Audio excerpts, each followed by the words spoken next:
Though the Iron Swords War is likely far from conclusion, in the past several days we have witnessed a very fragile truce that also includes a deal to return several Israelis and foreigners abducted by Hamas in exchange for Palestinian terrorists that were released from Israeli prisons.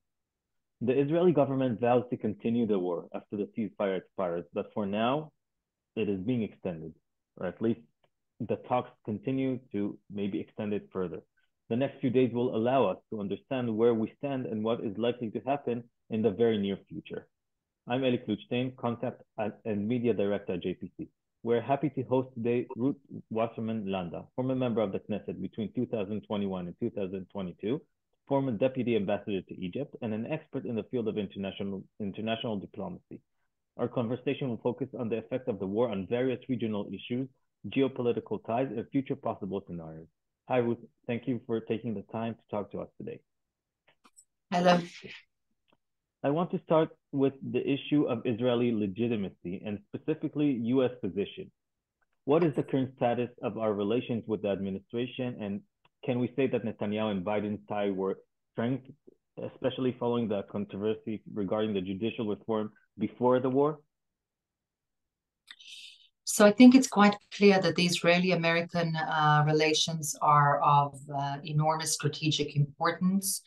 I think that the majority of Israelis, as well as the government on all political sides, are extremely grateful for the unprecedented support that we are receiving from the Biden administration.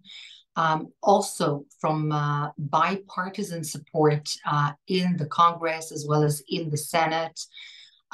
This is not a given, and this is something that we value very, very much. I think that there is an issue that needs to be tackled, and I imagine that it will be tackled behind closed doors in the negotiations and the talks between the two sides, US and Israeli. And that is what happens after the hostage release. In other words, after the deal that we are currently within its framework of the Hamas terrorists releasing women, the elderly, and children, Qataris are now speaking of a bigger deal of everybody in return for everybody in terms of the Hamas. And everybody in terms of the Hamas are huge murderers and perpetrators of atrocities on the Israeli side. People who had either committed mass murder or terrorist attacks, and they have blood on their hands and are sitting in Israeli prisons. Some such people have already been released, but mainly women. And while the Hamas call the others children, there are no children. There are teenage boys who had also perpetrated attempts to kill and to hurt Israeli citizens, and they had been released in return for some of the hostages. The issue stands at whether the ceasefire will be maintained. And that is something that the Israeli government nor the public, the Israeli public, both left-wing and right-wing, can support at all. Simply because there is no leaving Hamas in the Gaza Strip to rule with any weapons and any capabilities. This is just a complete no in terms of public opinion in Israel, in terms of the people who had been recruited as reservists, as well as the regular soldiers in the IDF and the decision makers in the government. The vast majority are leaning towards continuing to fight the Hamas with the declared objective of ruining its capabilities and armed manpower in order to make sure that this never happens again. And if they remain, they had clearly stated that it will happen again, or at least they will try their hardest to make it happen again. So this is the discrepancy that perhaps needs ironing out between the Israeli and the Americans. However, the underlying value-oriented understanding that Hamas is a terrorist organization and that this war is, if not the most justified, is extremely justified, this is something that the US and Israel are on a par. And how do all this position and the U.S. clear position and the two-state solution coexist at the moment? So I think it's a little bit early to speak of any solution, amongst which the two-state solution may be included. First, because there is no one to make that solution with. And this is not a mantra. This is not a populist claim. I'm a liberal politician belonging to the blue and white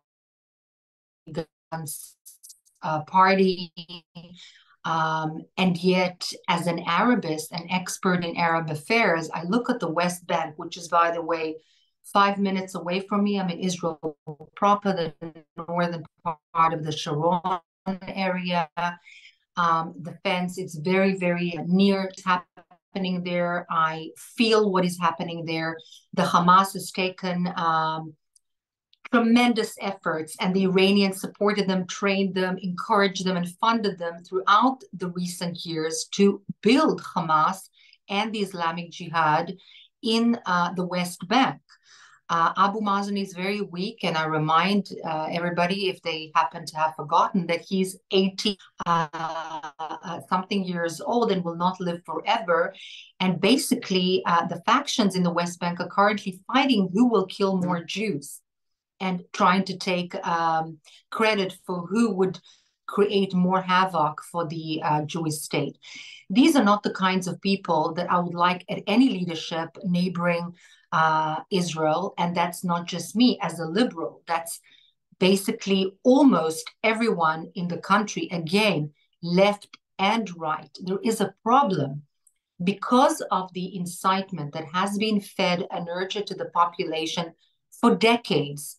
And this has been funded, amongst others, by USAID, by the European Commission and Union, who, by the way, even they had said that from 2024, they'll stop funding even the Palestinian Authority because of the incitement and the indoctrination that children and young people go through when they read and learn from their school books. This has been the case for decades, and the hatred and the incitement that is almost inherent in the population, all of the Palestinian population, is such that if the Palestinian Authority were to rule Gaza Strip, they would need to control a population which is fed by this exact incitement. And this is something that they simply cannot do, as can be shown currently in the West Bank. We have a point in case. We have a case study to learn from, and unfortunately be heard from, because we are experiencing this firsthand. So at this particular moment, or let's say a year from now, if and when the Hamas would be eradicated, as well as the Islamic Jihad, and there will be debunked, defunded, they will not have military capability, and the majority of the warriors, if you can call them that, or the operatives, the armed operatives of the Hamas will be made away with. It is too early for the Palestinian Authority to take its place. What needs to be done in the interim is a complete remaking of the educational system, supervision over a lot of the talks that are being held, and the lessons, so-called lessons of incitement being held in all of the mosques throughout Gaza. And all of this incitement needs to be taken care of by an external element, an external role player, in order for the rebuilding to take place. Sustainable sources of income, employment opportunities, infrastructure, and so on. Only after several years can there be a kind of Palestinian autonomous body governing this part of the land. Otherwise, exactly the same thing will happen and re-happen again. And Israelis are not going to take that chance. Too much has happened on October 7th to allow that to happen. So, okay, before we go to the rebuilding, and you were talking about a vision which is, several years from now, in the meantime, once this ceasefire expires, what can Israel do to, maintain its international legitimacy of the war, of the actions it is doing? We will see very hard photos going out from Gaza probably in the next few months, and Israel needs this legitimacy in order to continue and eradicate Hamas. Anything Israel can do to do that? The US, the UK, France, Germany, etc., all know that the Hamas is basically putting its headquarters under hospitals, under mosques, near kindergarten, schools, and envelops itself with civilians, Palestinian civilians, about whom they simply do not care at all. In fact, they want them targeted by Israel soldiers in order for them to have the right images out in the world. This is a reality. It's a very complex reality. We cannot ignore it on the one hand, and on the other hand, we cannot have our women decapitated and raped again, like happened on October 7th. And because this cannot happen, we will continue and need to continue to do what needs to be done. And we need the support of like-minded countries to allow the Israeli IDF to make its way through Gaza and make a way with those operatives. Because in the long run, they will kill more civilians, and not only Israelis, they kill their own as well. They will kill more civilians if they are left to do as they please. And again, history is a lesson. And one can just look at the two of the released prisoners, Palestinian prisoners, who were recently released by Israeli government from the Israeli prisons. They were killed, they were murdered and hung with a lot of Palestinians cheering in the West Bank. And this was done, of course, by Hamas.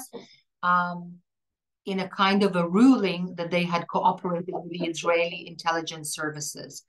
This is just a very small example of what they do to their own people. But what needs to be done must be done. Okay, I want to address maybe another global power that we didn't speak about so far, Russia, who has denounced Israel fiercely since the war began. Will the relations between the two states recover, or did Putin choose a side already following the Iranian support for his campaign in Ukraine? How could this affect Israeli actions in Syria and Lebanon? Can you expand on that a bit? So the physical presence of military operatives and soldiers, as well as experts that are Russian in Syria, has gone down to an almost negligent level because of their actions in Ukraine, and their place was taken by the Iranians. So the presence of Russians in Syria is less of an issue to take into account. However, the relations with Russia have somewhat undergone a change, and I say this with a tad of irony because it's very clear which side the Russians are on. They've met several times with the Hamas. Of course, they say it's in order to release their own prisoners, but it's very unlikely that that is true. One needs not host and warmly accept a delegation of leaders of Hamas in Moscow in order to do that. The Russians need the Iranians in order to perpetrate what they do in the Ukraine. And they are accomplice to what has happened in the Gaza Strip. 1,400 civilians mostly had been, you can't even say killed, they were massacred, they were butchered, they were raped, they were hung, they were decapitated and tortured in a most heinous way, but this is not unusual for the type of heinous acts that were perpetrated, amongst other things, in certain places in Ukraine by the Russians as well. The relations are very, very complex between Israel and Russia. They are not in a warlike status, but they are in a very, very cold peace at the moment, given that it's very obvious which side Russia has taken. Okay, I want to move on maybe to the more regional arena. You've been actually dealing, with the diplomatic relations with Egypt in Cairo. You've been the deputy ambassador. How big is the role that Egypt is playing now in the talks surrounding the truth, the extension of the truth? And can we guess or, estimate what will be its role on the day after the war in Gaza, maybe? So the Egyptian role is extremely important. Qataris are trying to take their place and to raise their own, let's say, prestige in the area and in the international arena. They have a lot of leverage on the Hamas, mainly because they host Hamas operatives and their leadership in Qatar. Everybody knows that. Everybody understands that. Qatar is an issue. It's a problem. It's very, very complex. And they are trying to take the place of the Egyptians in terms of their reaching out and objective to earn a place of prestige and giving and taking within the region. Over and above that, the Egyptians have a very, very clear interest, and that is not to have a Gazan presence within Egypt. Why? They know that Hamas and the Gazan population is almost one. When the international media talks of uninvolved Palestinian civilians, the Egyptians simply know that a lot of the ideology which has been nurtured and has been indoctrinated to the population in Gaza, a lot of the people themselves are indoctrinated with this ideology and support Hamas, and they will not have half a Gazan man enter their own territory. It's so much so that they absolutely refuse to even talk about it, raise the issue, hear about it, and they've even made very serious threats towards Israel. God forbid if it even encourages or pushes towards that kind of solution, to have even temporary movement of Gazan civilians to the Sinai Peninsula in order for the IDF to do what it needs to do and then for them to come out. They know, because the Hamas, in their point of view, is like the Muslim Brotherhood. The Muslim Brotherhood has long been the enemy of the regime in Egypt, and they know what is Hamas. They have no qualms. They don't beautify it like the international media and a lot of the international arena. They know exactly what they're capable of doing. They've experienced it firsthand, and therefore they're absolutely unwilling to hear about it. This puts a strain on Israeli-Egyptian relations, no doubt. However, they're playing a very constructive role in the negotiations with Hamas and in trying to maintain the regional stability, which is very important for them as well, so that this doesn't leak into their region. And in that sense, we have our interests, Israeli interests and Egyptian interests are almost on a par. I cannot say that this will not strain the relations further, specifically when and if the IDF will forward its military action southwards, where a lot of the terrorists simply are, again, under civilian installations like schools, etc. But unfortunately, this is something that needs to be done by the IDF. Egypt understands this as well. And of course, there's no will on the part of Israel to have any of the Gazans in a conscious manner move towards Sinai at all. This is not something that Israel is working to do at all. And this needs to be explained, and this needs to be spoken about, despite the inherent strain in this issue. Okay, you spoke about Qatar and their involvement in all the deal, the truth, and the prisoner is released from Israeli prison, and the release of Israelis who were abducted by Hamas. Um, do you see, following these negotiations and all the dynamics in the past few years between Israel and Qatar, any chance that this cooperation will lead to something more extensive, maybe in Abraham Accord style, something which entails a more formal relations between the two countries? Well, how should I put it? Qatar is funding the Hamas. Qatar has a clear, well-expressed interest to have Hamas continue to rule the Gaza Strip.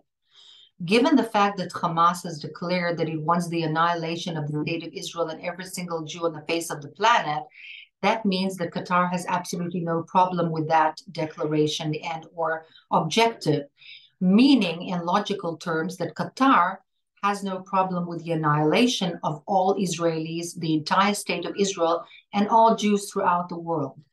This puts a teeny bit of stress on the possibility of warming relations further between Qatar and Israel. And while they are playing a role at the moment, which is, in a manner of speaking, helpful to Israel in terms of the absolutely faultless civilian Israelis, amongst them elderly women, children, and other civilians that have done absolutely nothing and were dragged out of their beds, tortured, and those who were lucky enough not to be killed, dragged into Gaza. The Qataris are trying to help in a manner of speaking. They are not trying to help the civilians. They're trying to help the Hamas have days of ceasefire so that they can reorganize. Given everything that I've said now, I simply don't see how any warming can be anticipated between Israel and Qatar in the future. Okay, and what about Saudi Arabia? In the beginning of the war, I remember people saying that Hamas, one of its goals, or the implicit goal of Iran, its supporter, for opening this war in general, was to sabotage the talks, the normalization talks between Israel and Saudi Arabia. Do we see anything happening there? Could this go back to track? Yes, I think that it'll take time, and I think that Israel needs to be with its hand, having the upper hand in the fight against Hamas. And Saudi Arabia is currently watching this play out. Nobody needs a weak partner in the region. I remind the region is not current Switzerland and Northern Europe, but quite a significantly different and complex neighborhood. And the Saudis are waiting to see who wins this war, very rightly so from their point of view. But the Saudis have an interest to make the relations closer. Their common enemy with Israel is Iran. And this has not changed. Nothing will change that, because the Saudis, like the Egyptians, understand Hamas. The Saudis understand Iran, and so do the Emiratis and the Bahrainis. The inhabitants of this region well understand what are the imperialistic objectives of the mullah regime in Iran, rather than the Iranians themselves, with whom we have absolutely no fight. And they, I believe, will see the benefits of cooperation and coordination with Israel in the day after, again, provided that we are set to gain those objectives which we declared in the first place we need to gain. Okay, I want to move to another country, a Muslim country, which is not Arab, with Turkey. And we see this kind of cycle every time there's a campaign in Gaza in which Israel is defending itself and attacking in Gaza. Erdogan, the leader of Turkey, is flipping against Israel, and then several years later, the two states go back to normalization talks. Is there any way, to break this cycle? So Turkey is a very important country, very strong militarily and very large in the region. Plus, it's a NATO member. And we have in Israel great respect for Turkey. However, the current leadership, led by Erdogan, by the way, he almost didn't win the recent elections and was very friendly towards Israel just before the elections, needing American support and international support, as well as economic support. Plus, Israel, I remind whoever is listening, did help with the earthquake and the catastrophes that Turkey had experienced. However, Erdogan and his leadership is Muslim Brotherhood. It was Muslim Brotherhood, is Muslim Brotherhood, and will continue to be Muslim Brotherhood. And we need to understand that the wolf will not shed its clothing and become a sheep. It is what it is. And they had made very clear, completely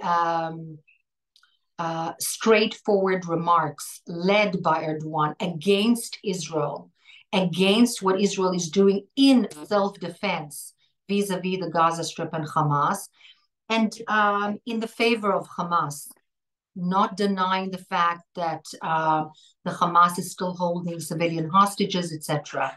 So there is very little question about what can happen with Turkey, whether we want for normalization or we don't want normalization, and whether we recognize that it's an important country, which we do, and strong, or whether we don't recognize this.